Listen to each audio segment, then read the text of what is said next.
I'm Emma. I'm 28 years old. I work in the administrative department of a fairly large trading company. My boyfriend is John. We met in a college club, and he's 2 years older than me. We've been dating for 8 years now. About 4 to 5 years ago, we started thinking about marriage and began saving up for it. Then, on my birthday this year, he finally proposed to me. At a fancy restaurant, we enjoyed delicious food and wine. When John snapped his fingers, the waiter nodded and dimmed the lights. Then, a spotlight shone on our table, and he pulled out a small box from his inner pocket and gently opened it. That's what I had dreamt of, but in reality, it happened during one of our camping trips. There was a campfire in front of us. Cooking his favorite chicken soup, and I was drinking my favorite canned beer. As the firewood crackled, he fumbled around and pulled out a small box from a bag. Here. What's this? A ring. A ring? Yeah, let's get married. It's about time we did things properly, right? Well, I've been thinking the same, so sure. Great, it's settled then. Yes, let's toast to that. I was pretty drunk at the time. Looking back, I wondered if we could have done it a bit differently, but a fancy proposal wouldn't have suited us anyway. This kind of proposal was just right for us. A while after the proposal, John came to greet my parents. I'm so nervous.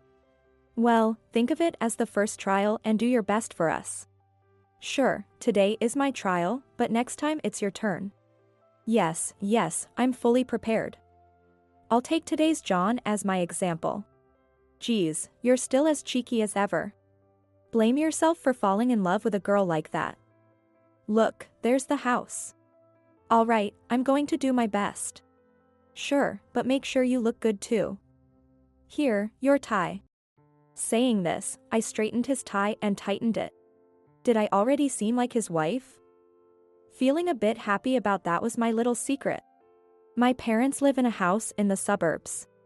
The house itself is a 4-bedroom, 2-bathroom place, but the yard is quite spacious.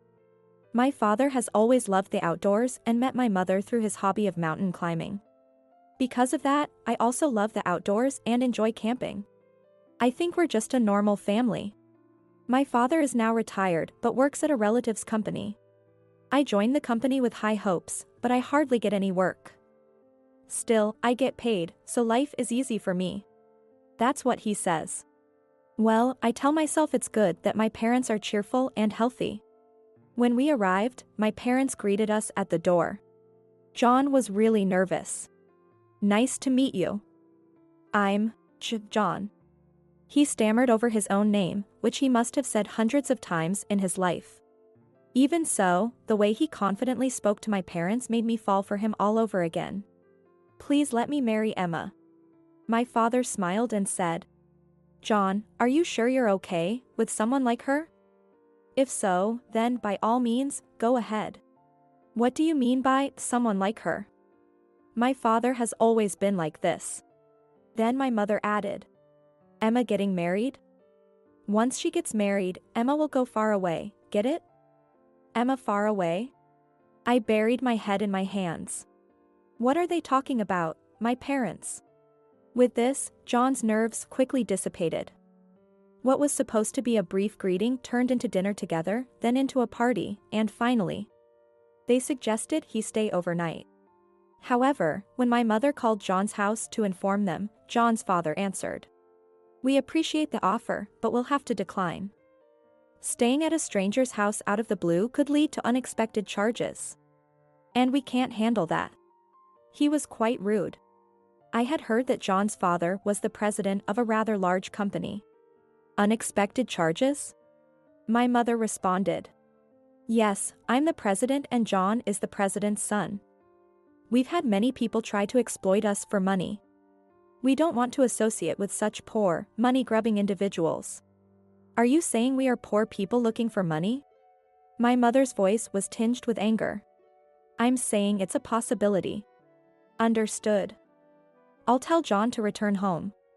Yes, please do. With that, the call ended. What a nerve. How rude. My mother was furious. What happened? Nothing much.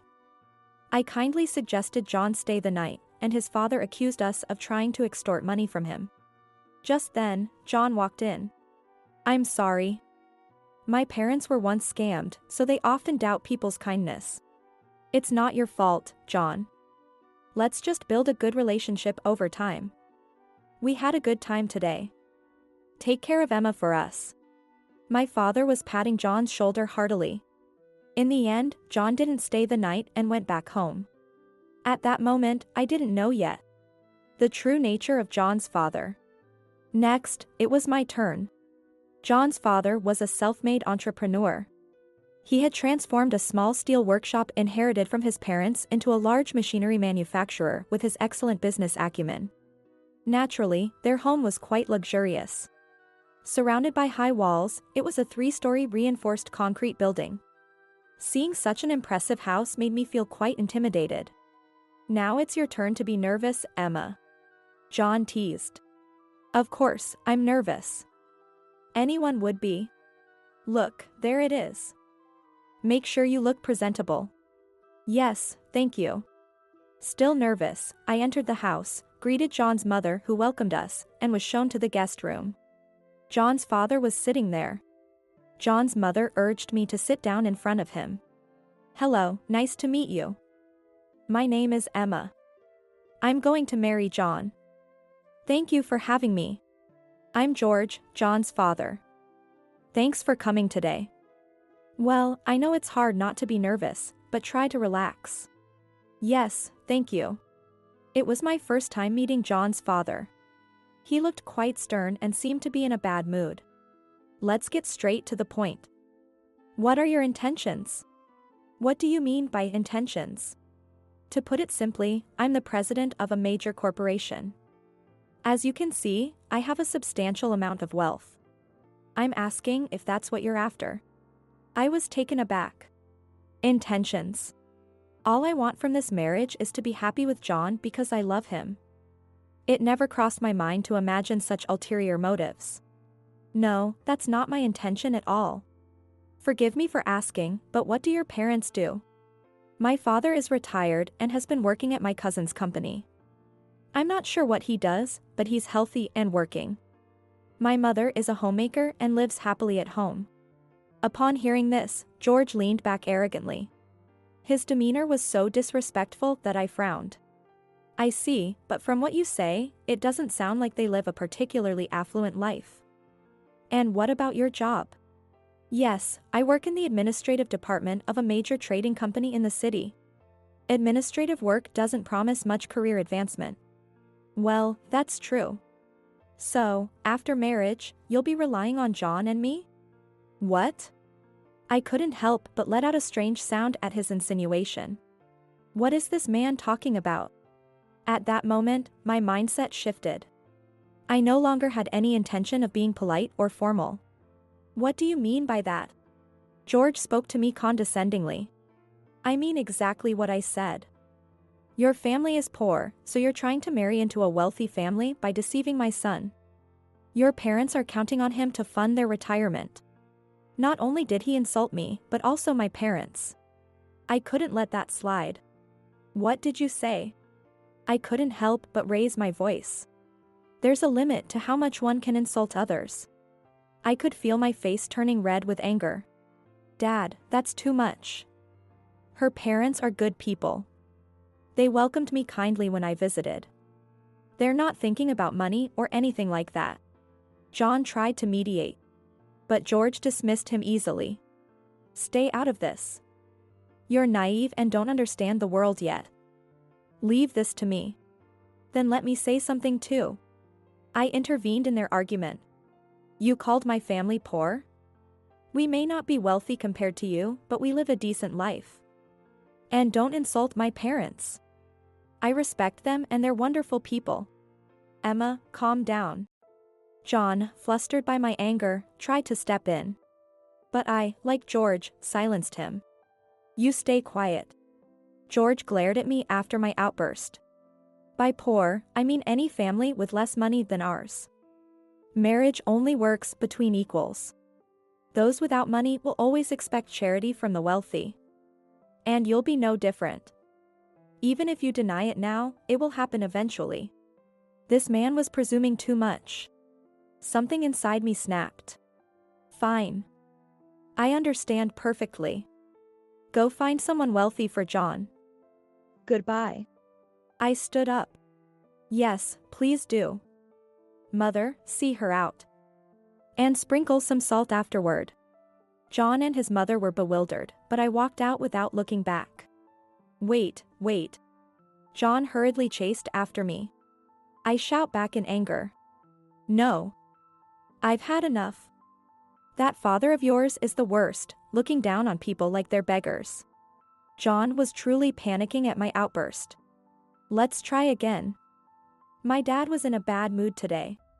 I've had enough. Why should I put up with such insults?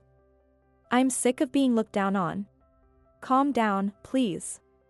Let's just have a cup of tea, Anne. I had no intention of cooling down right away. Sorry, but I can't do that. I'm going home. Don't contact me for a while. Emma, wait. I brushed off John's desperate attempt to hold me back and went home alone. After that, John kept calling and messaging me, but I ignored him. That day, I angrily told my parents everything that had happened as soon as I walked into the living room. That's really harsh. Do we look that poor? My dad said with a grimace. Unbelievable. John seemed like a good guy, but his father's behavior was worse than the phone call, my mom said, exasperated. So, what do you want to do? Are you thinking of breaking up with John? Asked my dad. No. I still love John and want to marry him. In that case, why don't you take a break and then try again? If things get worse, I'll step in. Really? Of course. Anything for my dear daughter. My father's words were kind and reassuring. After hearing my father, my mother gave me some advice. It seems like they don't really know us. You should explain everything clearly to them. Convinced by my parents, I decided to meet John's parents again. I reached out to John and asked him to arrange another meeting with his parents. John was delighted and quickly set it up. The bell for the second round had rung. My opponent was formidable. Was I like Don Quixote charging at a windmill, or a hero battling an evil villain? The visit to John's house was scheduled for the weekend, on Saturday. If it were a showdown, Friday would have been ideal, but for me, it was set for Saturday. Finally, Saturday arrived. I was restless all morning, constantly checking the clock, waiting for the appointed time. When the time came, I met up with John, and we headed to his house. As we entered, George was sitting in the guest room, just like last time. Hello, it's been a while. I greet them. George looked at me as if I were a nuisance. So, you're back again? Yes, persistence is my motto. I replied cheerfully. Naturally, George's attitude didn't change. No matter how many times you come, my feelings won't change. Give it up. Well, I can't just back down.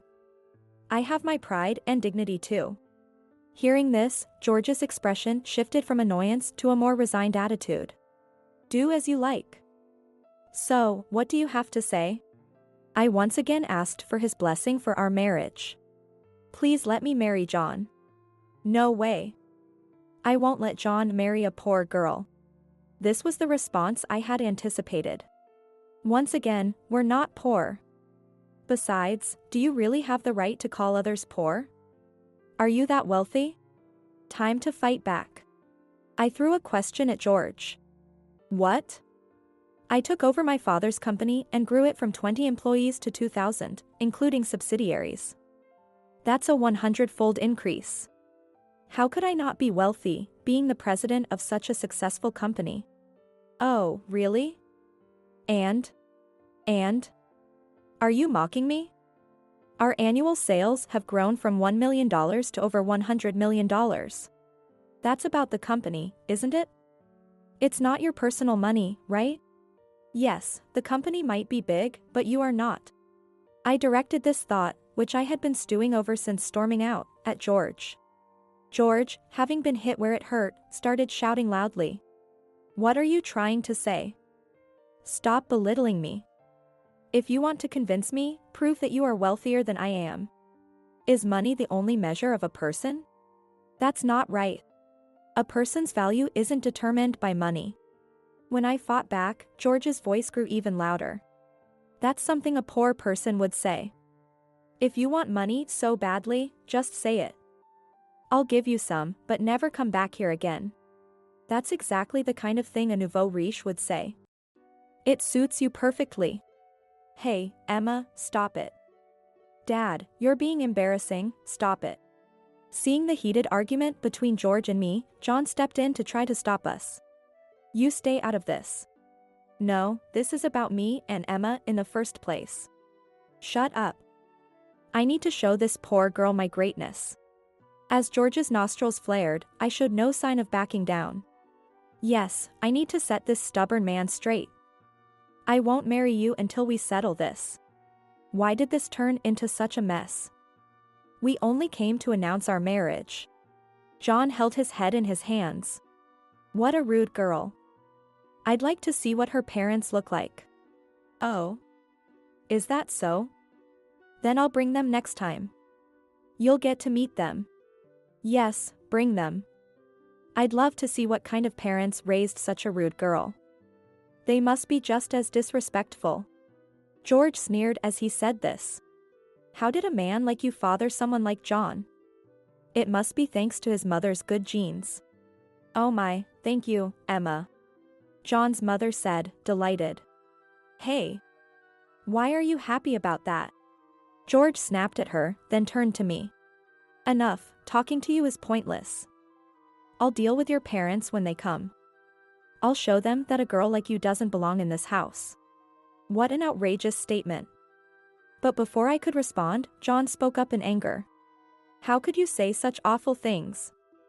I don't consider you my father anymore. I'm cutting ties with you. Should I get a divorce too? I'm tired of hearing such terrible things, and I don't want to stay with someone like that. John's mother said bluntly. Back at home, I recounted the events of the day to my parents. After hearing everything, my father sighed and said, So that's how it is. If he insists, I'll meet him as he wishes. Yes, give him a good talking to, dear. But I'd love to meet John's mother. She seems like someone I could be friends with. You'd only complicate things, so you better stay out of it. Oh, come on, I want to go. My mother started looking forward to meeting John's mother, thinking they could become friends. No way. If you go, my anger will fizzle out. I put my foot down. But I'm only thinking of you, Emma. My mother pretended to cry, feeling frustrated. So, what's the name of John's father again? His name is George. George. George. George. Hearing the name, my father started to tilt his head, deep in thought. His puzzled look intrigued me, and I asked him. Yes, that's right. Do you know him? Well, something's nagging at me. It's right on the tip of my tongue. He continued to tilt his head, trying to recall. Oh dear, are you getting senile, dear? My mother joked. That's it, it's him. That guy. He finally remembered. Wait, they're acquaintances? The world seemed both vast and small at that moment. Really? You know him? Yeah, something like that. Well then, Emma, call John's father and let him know. Okay, how about next Saturday? That works. Also, I'll be a bit late, so you go ahead without me. Really? You're not coming with me? I was surprised, as I assumed he would come with me. The main character always arrives last. All right, I understand. I didn't know what my father was planning, but I decided to trust him. And so, the day of the showdown arrived. I'll follow the plan and arrive a bit late. I'll call you when I get there, so hang in there until then. My father said. As autumn deepened, it was time for the third visit. I arrived at John's house, greeted everyone briefly, and was shown to the guest room. As usual, George was sitting there with his bitter expression. Hello, Mrs. Davis. Thank you for having me again today. Welcome, Emma. Your father is coming today, right? What kind of drink does he like? John's mother seemed excited. Seeing her made me feel a bit more at ease. You don't need to prepare any drinks. And here you are again, for the third time. Our expensive drinks are wasted on poor people. Thank you, Mrs. Davis, but there's no need for now. So, where's your father? Did he get cold feet? George continued his condescending remarks. No, he's just running a bit late. I apologize. Well, it doesn't matter. Nothing will change anyway. John, clearly irritated, tried to calm his father down. I couldn't help but feel a bit sorry for John. Enough already. I'm the one getting married. You have no right to keep complaining. But his words fell on deaf ears with George. He responded dismissively. Nonsense. I'm doing this for your sake. You're meddling. John responded with frustration. As we continued this fruitless discussion, I received a message from my father. I just got a message from my father.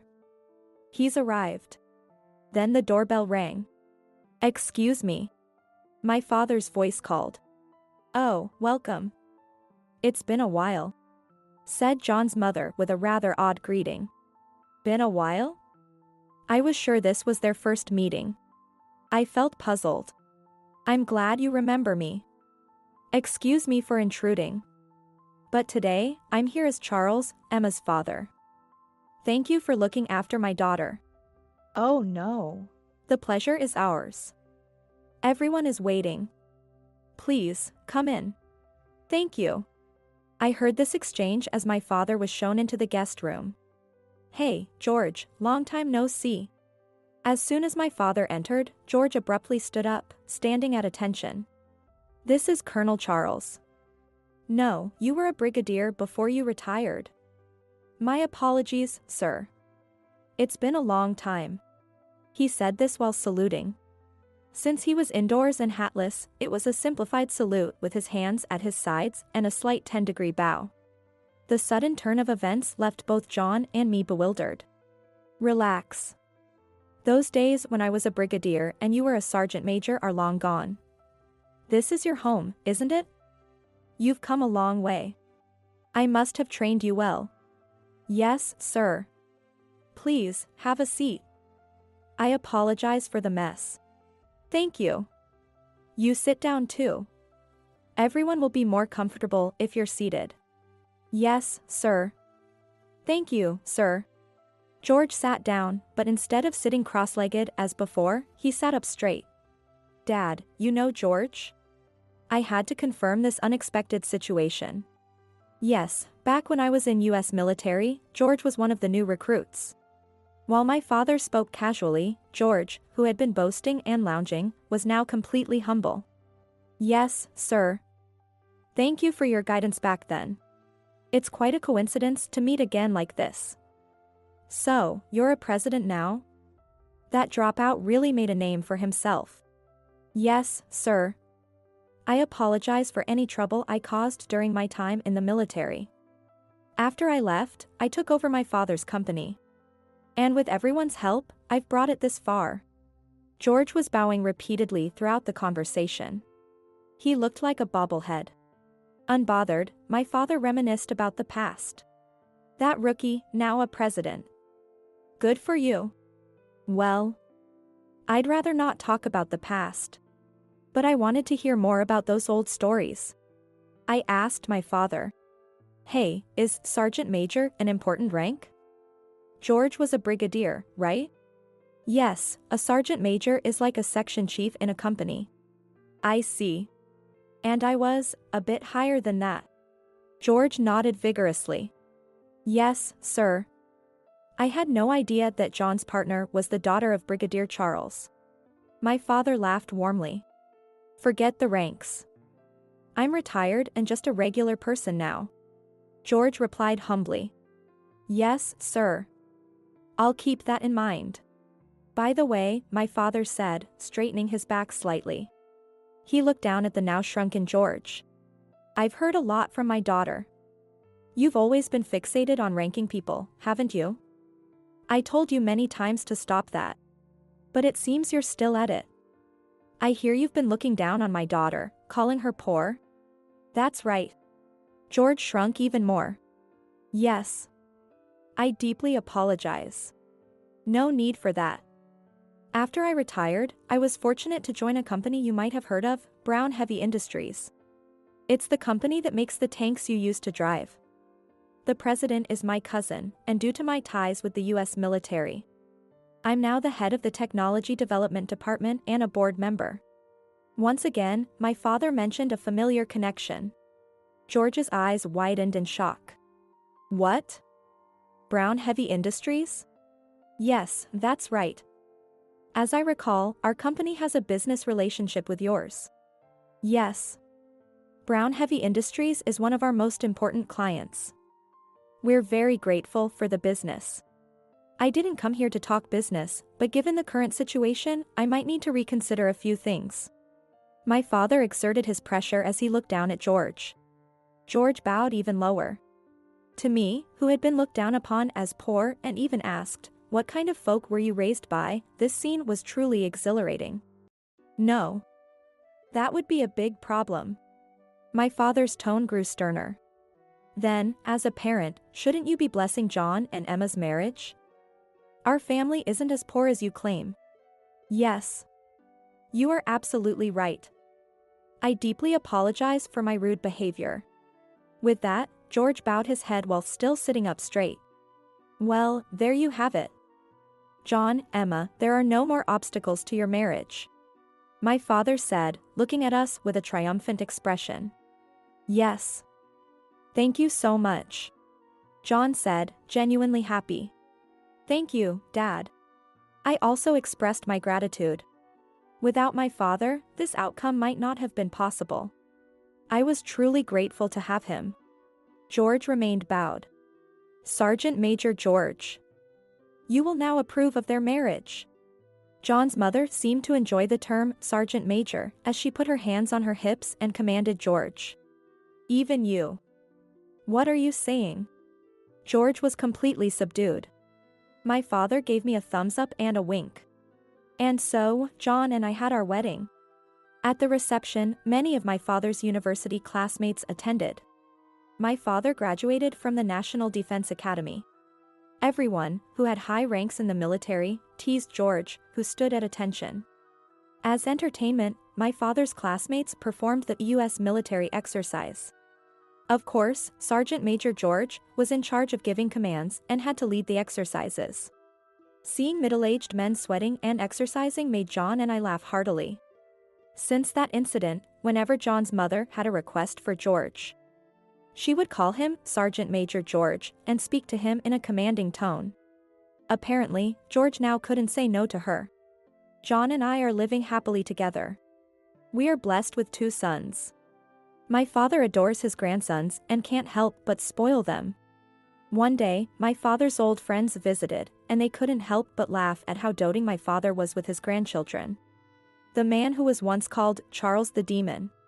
Today, my father and the kids are playing superhero games in the yard. Ultimate Miracle Beam. I've been hit. Both my father and the kids are covered in mud. Boys will be boys. I said, laughing with my mother. Kids, you might become real heroes in the future. Keep it up. Future hero.